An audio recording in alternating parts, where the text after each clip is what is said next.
मन्मना भव मद्भक्तः मद्याजी मां नमस्कुरु मामे वैश्यसि युक्त्वैवम् आत्मानं मत्परायणः. In verse 33, he said, worship me. Now the question arises, how to worship? So in this verse, which is a unique verse because in just one verse, 2 lines, he encompasses the entire spiritual path. I would strongly recommend you learn this by heart and repeat it every day. Fix your mind in me. Be my devotee. Sacrifice to me. Prostrate to me. Having thus united yourself to me, with me as the supreme goal, you shall come to me. He makes it sound so simple. And it is really simple. So how do you worship? First of all, manmanaha is Jnana Yoga. Fix your mind. When he says mind, he means intellect. Fix a goal of realization. Now, if that goal of realization is too subtle and too vague for you, fix any goal that is higher than yourself. And then, mad bhakta, surrender to that goal. Feel for the goal. So whatever you do then must come from your heart and soul, as we saw earlier. Where there is feeling, where there is this purity of heart, my God, you achieve miracles in life. Surrender calms the mind. When you feel for that ideal, it's amazing. Mad bhakta, then madhyaji. It's no use saying, I have a goal, I fix the goal for realization, I feel intensely for that goal, but what are you doing about it? Nothing. You must work hard, toil for it. And as we said earlier, there is joy, happiness, contentment in the very performance of the action. You don't have to worry about what will I get as a result of that. Just do it for the sake of doing it. Just do it with your heart and soul. Madhyaji, sacrifice, dedicate, offer it as arpanam, as he calls it earlier. It's a fabulous thing. Then, mam namaskuru. Namaskuru, as we saw earlier, it's a dissolution of the ego.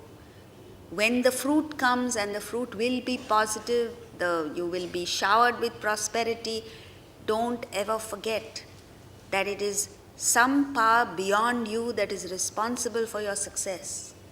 And so therefore, don't arrogate it to yourself. Pass on the credit.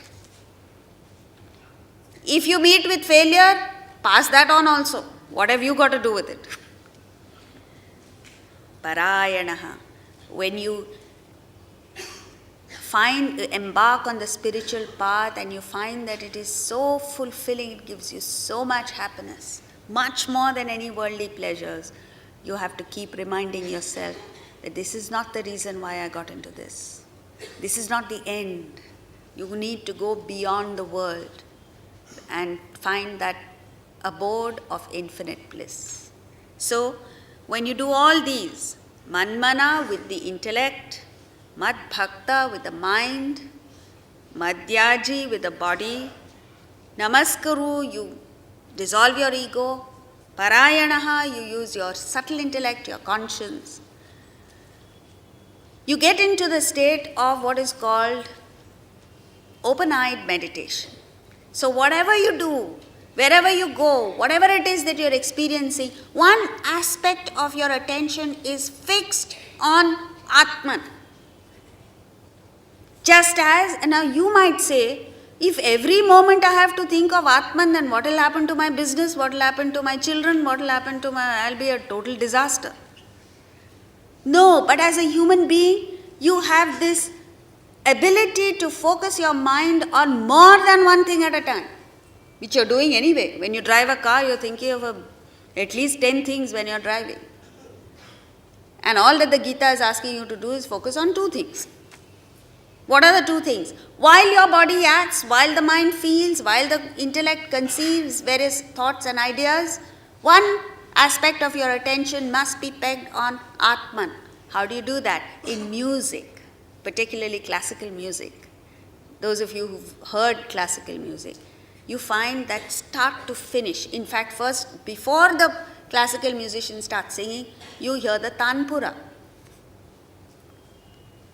And then he himself sings sa, just one note. And throughout the rendition, he slowly develops that. Let's hear how the musician first begins.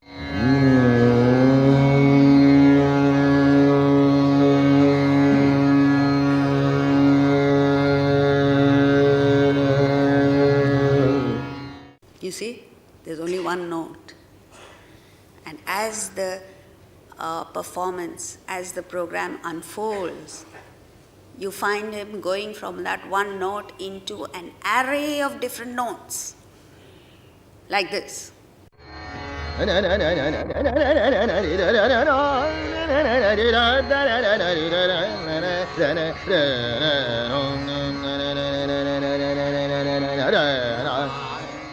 So here you have a lot of notes, but there's no meaning, there's no rhythm, and then slowly he introduces lyrics. So there are words, and then there is a rhythm, the beat, the tal, the tabla is also set to that sa. Like this.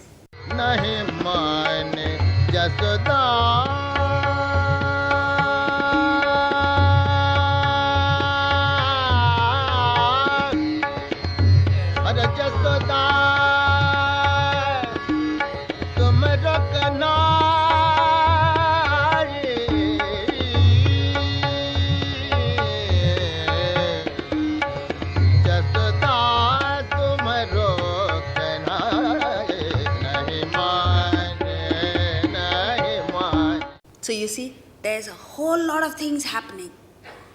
But this base, the foundation on which this entire thing is built is sa, that one note. If he loses sight of that sa, he's finished. The performance comes to an end. But when it comes to us, who are not trained, when the tanpura is playing, otherwise you can sing bathroom singing. But when the tanpura comes on, you're dumbstruck, you can't sing. Why? Because you haven't learned this art of attuning yourself with that sa. But the fact of the matter is, unless you're attuned to that sa, you sing besur and betal. And this is what is happening in life. In life, life's sa is the thought of Atman. As long as you're thinking of Atman, you get energized, you get vitalized, and beauty and magnificence comes out of you. When you are disconnected with that sa, then you're fighting with everyone. There's all ragged edges in your personality, and all things go wrong with you. You become besur and betal in life. And that is our life. That's why we experience tension, stress, depression, and all the rest of it. So all you have to do is attune yourself with that thought of the higher. And then go through life. Manmana, madbhakta, madhyaji, mam namaskuru. Mat parayanaha. And then what will happen? Mame vaishyasi yuktvayama. You will come to me. That's the assurance that Krishna gives us. This brings us to the end of this chapter. Om Tat Sat Iti Srimad Bhagavad Gita Upanishatsu Brahma Vidyayam Yoga Shastre Shri Krishna Arjuna Samvade Raja Vidya Raja Guhya Yogo Nama Navamodhyayaha. Now, as is the tradition to indicate that our study of the Gita, the 9th chapter, has not ended but only begun, we will chant the first verse together once. श्रीभगवानुवाच